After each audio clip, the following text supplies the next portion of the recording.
Hello hi மக்களே, நான் சுதா சமையல்லேருந்து பேசுகிறேன். கறி எப்படி செட்டிநாடு கறி வறுக்கிறதுன்னு வாங்க பார்க்கலாம். நல்லெண்ணெய் ஊற்றிக்கலாம். ஃபஸ்ட்டு உங்களுக்கு தேவையான அளவு ஊற்றிக்கங்க.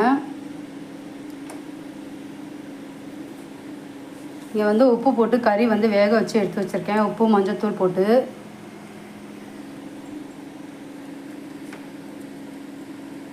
இப்போ வந்து பார்த்திங்கன்னா வரமிளகா போட்டுக்கலாம். சின்ன வெங்காயம் நல்லா பொடிசாக அரிஞ்சு வச்சுருக்கேன்.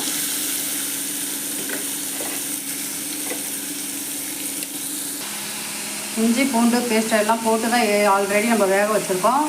இப்போ வந்து வெங்காயத்தை போட்டு வரமிளகா போட்டு நல்லெண்ணெயிலே நல்லா வதக்கி விட்டு நமக்கு தேவையான அளவு உங்களுக்கு எவ்வளோ கறி இருக்கோ அதுக்கு தகுந்த மாதிரி இஞ்சி பூண்டு பேஸ்ட்டு போட்டு இதையும் கிளறி விடணும்.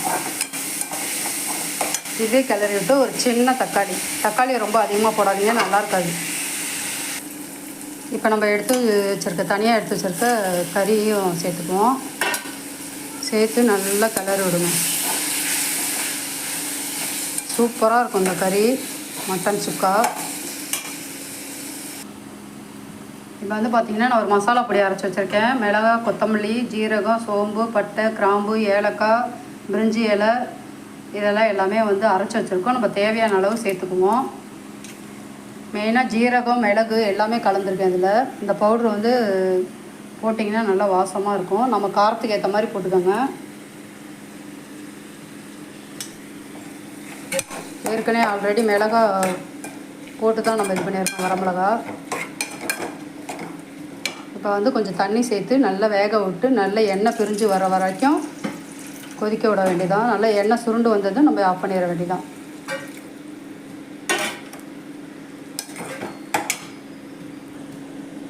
வாங்க மட்டன் வெந்துருச்சான்னு பார்ப்போம். அங்கே பாருங்கள், எண்ணெய் பிரிஞ்சு சூப்பராக மட்டன் செட்டிநாடு மட்டன் சுக்கா வந்து பாருங்கள் ரெடி ஆயிடுச்சு. இதை வந்து சாதத்தில் வந்து போட்டு சாப்பிட்டா வேறு லெவலில் இருக்கும். எல்லாம் பிடிச்சிருந்தா சுதா சமையலுக்கு சப்ஸ்கிரைபர் பண்ணுங்கள், லைக் பண்ணுங்கள், ஷேர் பண்ணுங்கள். நல்லெண்ணெய் ஊற்றுங்க. நல்லெண்ணெய் வந்து எவ்வளோ ஊற்றுனீங்கனாலும் உடம்புக்கு நல்லது தான். சூப்பராக இருக்கும், டேஸ்ட்டாக இருக்கும். நல்லா அந்த சாந்தலையே பிரட்டி சாப்பிட்டோம்னாவே போதும். கடைசியாக கருவேப்பிலை கொத்தமல்லி போட்டு இறக்குனா மட்டன் ரெடி. ஏற்கனவே ஆல்ரெடி மட்டன் வந்து நல்லா வெந்துருச்சு. வேக வச்சு தான் நான் போட்டிருக்கேன். உங்களுக்கு இந்த மாதிரி தண்ணியாக வேணுனாலும் நீங்கள் வச்சு இறக்கி வச்சிடலாம். இல்லை இன்னும் திக்காக வேணுனாலும் நீங்கள்